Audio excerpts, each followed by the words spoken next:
this is Chris. Happy New Year! I hope 2021 is better for everyone than 2020 was. This last year I pressed flowers in my flower press. My mother gave this to me many years ago. We used to press flowers in old books, dictionaries, things like that, but we tended to forget which books they were in or that we had pressed anything at all. And she came across this Mother Nature's Preserves flower press and bought it for me. I'm not sure it's still available. I will look for similar items online and put links in the description below in case you want to look for something like this. You could also make one. You just need 2 pieces of plywood and put in some bolts and wing nuts and then get some blotting paper and you're all set. So first I'm going to put in a video of when I put the flowers in here, cut them fresh and laid them in and how I did that. And I will fast forward through that and then I will switch over to today and show taking the flowers out, all nice and pressed and flat and ready for crafts. So keep watching!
I have in here some smaller pieces. I couldn't find any refills this size, and so I purchased these smaller pieces as a go-to, and then I will replace those.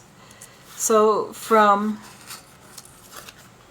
last November I have fall cottonwood trees that I picked up after they'd been exposed to wind and snow.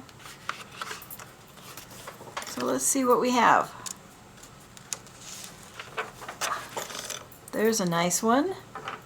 My tweezers to help me pick them up. Nice and flat. Too big for my tin, so I'll just put this aside here. Here's another one with a nice patina on it. Cottonwoods grow around here by the river and also in people's property.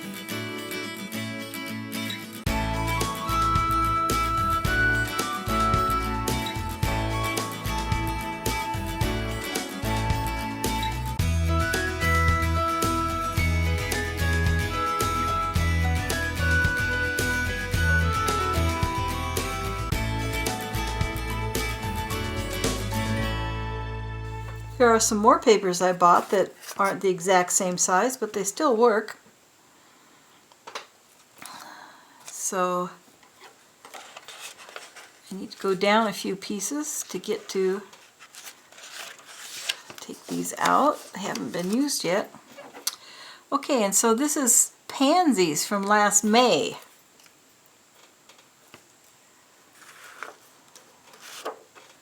Pansies and dianthus. Aren't those pretty? Okay, now we want to carefully lift them up. The tweezers. Turn them over and see what they look like. See how they fit in here without getting bent.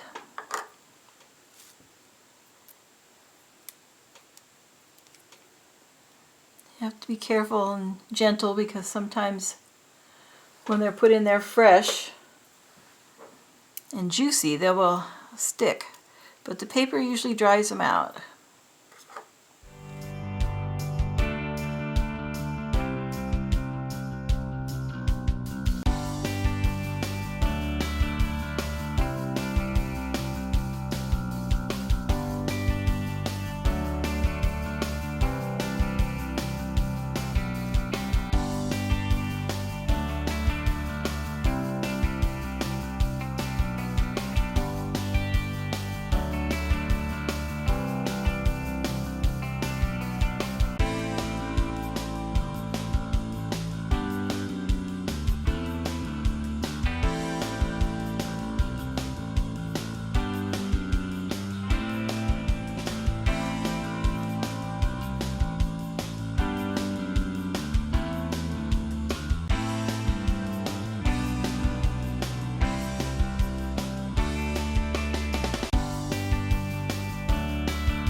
These are the flowers that I harvested today. So we have this beautiful yellow pansy. Look at the color on that, the front and the back.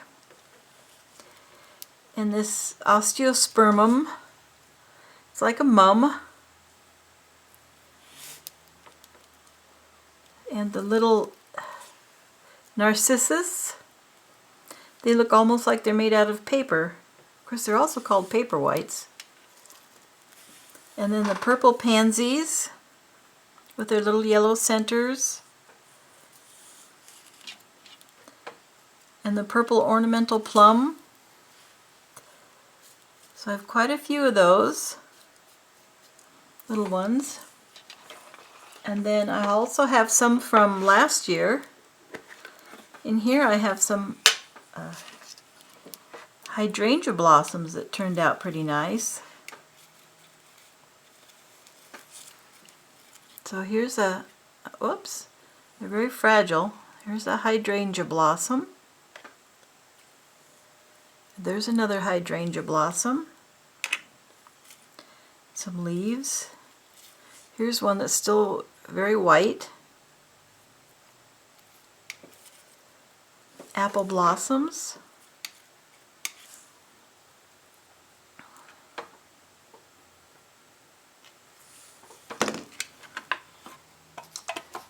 And then I have another box here of some larger flowers that I dried last year. Here we have a rose. This is, I think it's pronounced Mondovia, Mondovia, I can't remember. It's a vine with a big pink flower on it. Here's a daffodil. Here's a rosebud. A morning glory vine. Here's a morning glory, a white morning glory. Some olive leaves from a Russian olive plant. And so now I'll show you what I make with these.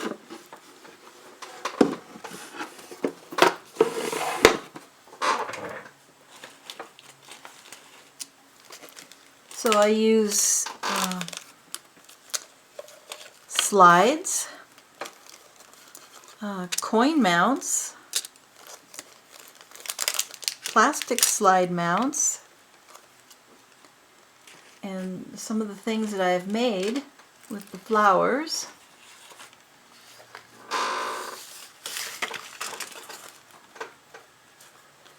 Are these in the slide mounts.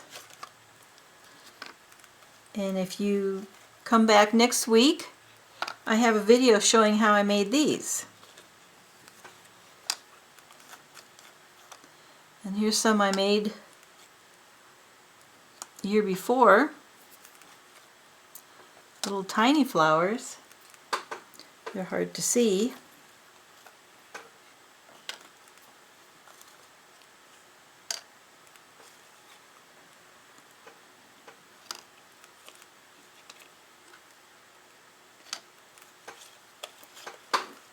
And I'm going to also use some picture envelopes with some of the larger flowers.